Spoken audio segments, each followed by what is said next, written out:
Queridos irmãos e amigos, desejo que a paz do Senhor Jesus esteja sobre cada vida e em cada coração. Vamos dar continuidade ao módulo 2, que tem como título Seitas e Heresias, do seminário Palavra de Vida, e videoaula 2, Heresiologia. Hoje é a parte 2. Vamos abordar 3 tópicos muito interessantes. Na videoaula 1, nós vimos sobre a origem dos termos seita e heresia, o conceito de seita e heresia, o combate aos falsos ensinos no Antigo Testamento e no Novo Testamento. Na aula de hoje, estudaremos sobre algumas doutrinas heréticas no período do Novo Testamento. E nós vamos ver também por que devemos estudar heresiologia e também veremos alguns falsos ensinos encontrados nas seitas e heresias. É importante ter essa visão. Item 7. Algumas doutrinas heréticas no período neotestamentário. Lembrando, a matéria está na descrição do vídeo, para você copiar no seu caderno de anotação, ou se você quiser copiar e colar no seu arquivo do Word, você também pode fazer e vai ali completando a sua apostila, conforme nós falamos no vídeo de apresentação do nosso trabalho, desse seminário. Item 7. Algumas doutrinas heréticas no período neotestamentário. Na época da igreja primitiva, graves heresias surgiram trazendo desvios doutrinários que precisaram ser combatidos pelos apóstolos. Aliás, não somente no seu início, mas durante toda a sua história, a Igreja de Cristo tem se deparado com doutrinas heréticas. Por isso é importante que o cristão esteja bem fundamentado nas principais doutrinas bíblicas. E essa é a nossa proposta, trazer esse conhecimento dessas doutrinas bíblicas para que a gente possa estar fundamentado na sã doutrina da Palavra de Deus. Letra A. Doutrina dos judaizantes. Paulo escreve aos Romanos e Gálatas para refutar a ideia dos judaizantes, que diziam que os cristãos deveriam circuncidar. Paulo ensina que a circuncisão física é substituída pela circuncisão do coração.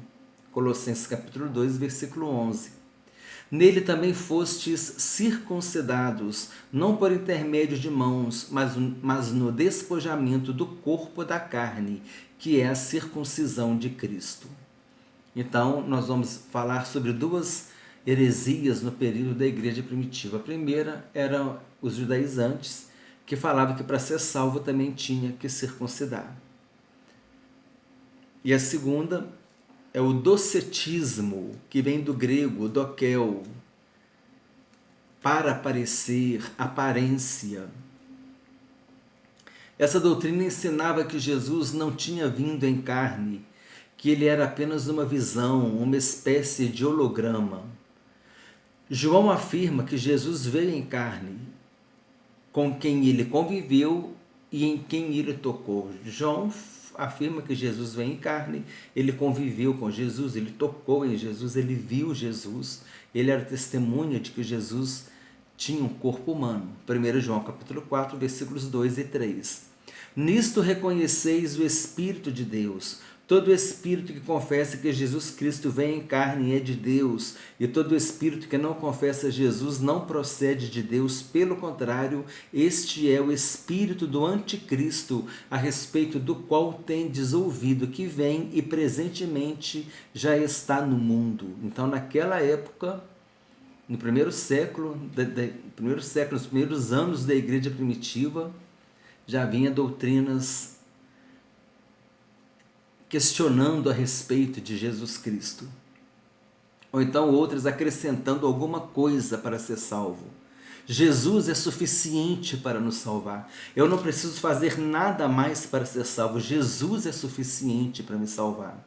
Agora, a partir do momento em que eu tenho a experiência do novo nascimento, a partir do momento que eu sou uma nova criatura em Jesus Cristo, tudo aquilo que eu fizer vai ser como fruto de uma vida cristã.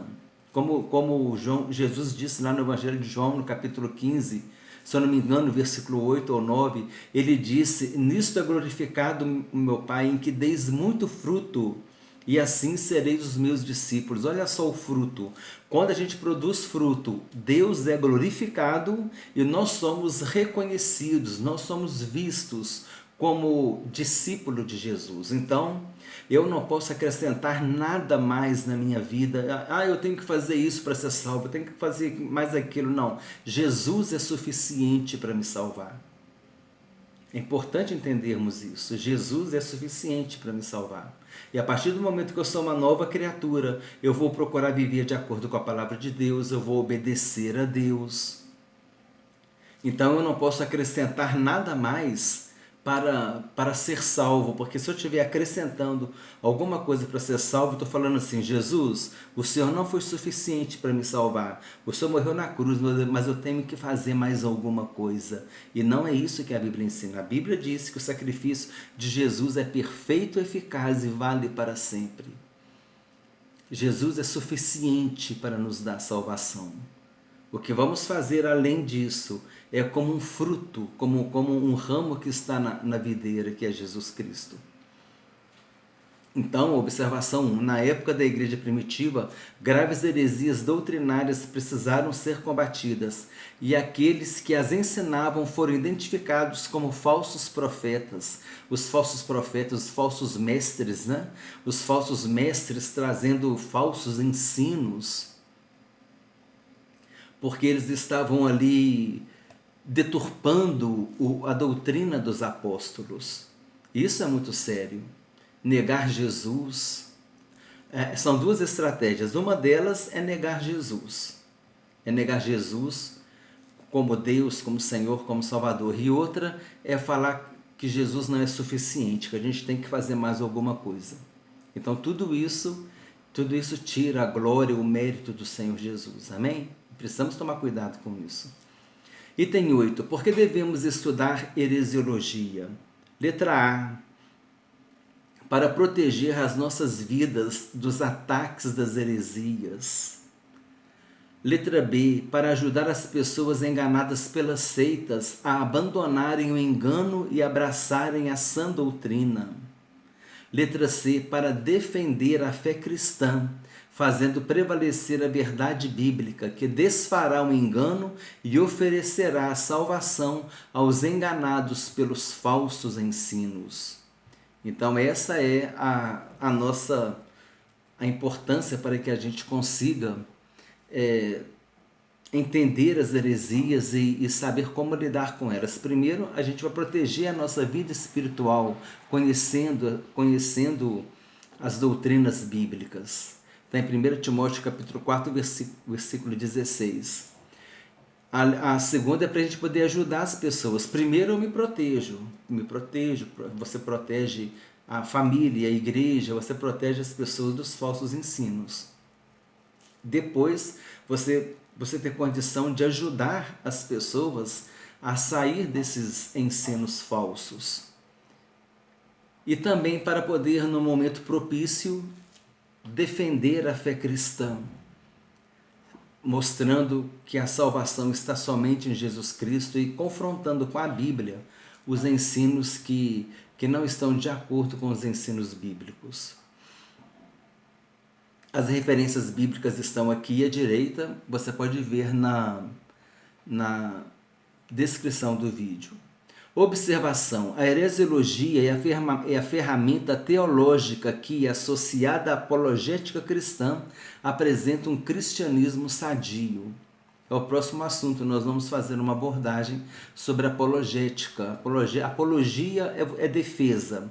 Apologética cristã é a defesa da fé cristã. Vai ter uma videoaula só sobre esse assunto depois de heresiologia. Por quê? Porque esses dois assuntos andam juntos, eles se completam. Observação: apologética cristã é a capacidade que temos de responder com provas adequadas e fundamentação bíblica, defendendo a fé cristã da ação dos falsos ensinos.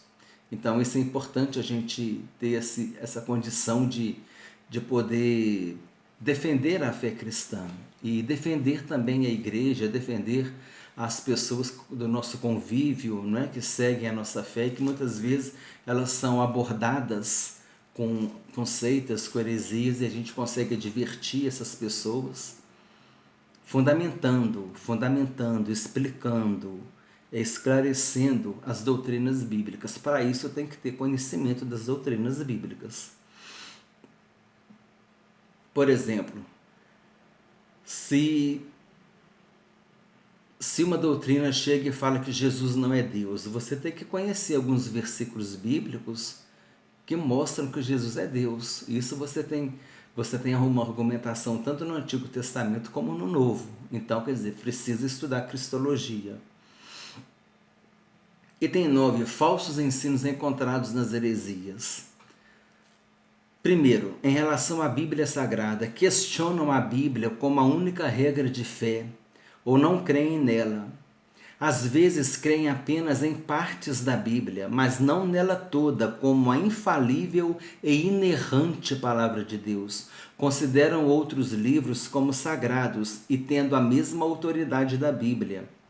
Ou talvez até tenha mais autoridade do que a Bíblia. E é interessante que as heresias, elas sempre buscam textos bíblicos. É aquilo que eu já comentei, a pessoa chega, mas ele leu na Bíblia, ele leu na Bíblia, mas ele deturpou o texto.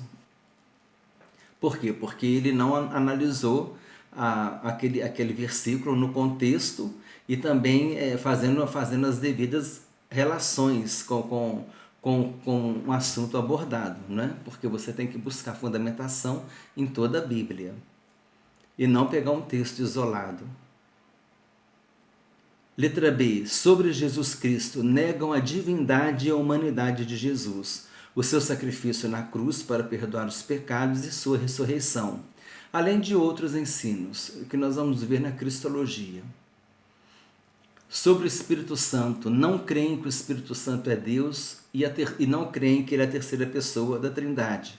Aliás, geralmente as heresias não creem na Trindade divina. Então negam, primeiro, questionam a respeito da Bíblia. Segundo, questionam a humanidade e a divindade de Jesus. Terceiro, questionam a divindade e a personalidade do Espírito Santo. Quarto, questionam sobre a Trindade divina. Então são esses assuntos que a gente precisa estudar muito. Negam a condenação eterna. Se Jesus morreu para nos salvar de quê? Se não existe inferno. Jesus mesmo disse que ele veio não para que o mundo fosse condenado, mas para que o mundo fosse salvo. E ele falou em João 3,16, para que aquele que nele crê, no Filho de Deus, né, que foi enviado, aquele que nele crê não pereça, mas tenha a vida eterna. Jesus foi a pessoa que mais falou sobre o inferno, sobre a condenação eterna. Jesus não ia falar sobre algo que não existe. Ele veio justamente para nos salvar da condenação eterna. Ensinam que os governos estão sob o controle de Satanás. De uma forma geral, isso pode até ser verdade, pois o mundo jaz no maligno. No entanto, a Bíblia diz que não existe autoridade que não tenha sido instituída por Deus. Está lá em Romanos capítulo 13, versículos 1 e 2, está na descrição, a referência. No livro de Daniel está escrito que Deus institui reis e depõe reis. Daniel capítulo 2, versículo 21. Deus tem soberania e o domínio sobre os governos do mundo. Deus tem domínio sobre os governos do mundo. Isso é importante nós entendermos. Então, negar o governo, negar a autoridade, isso também não vem de Deus. Dizem que Jesus é o arcanjo Miguel antes de sua encarnação. Jesus não é arcanjo.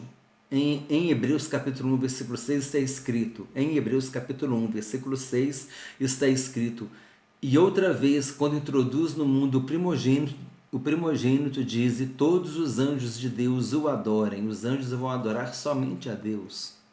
Negam que Jesus foi crucificado.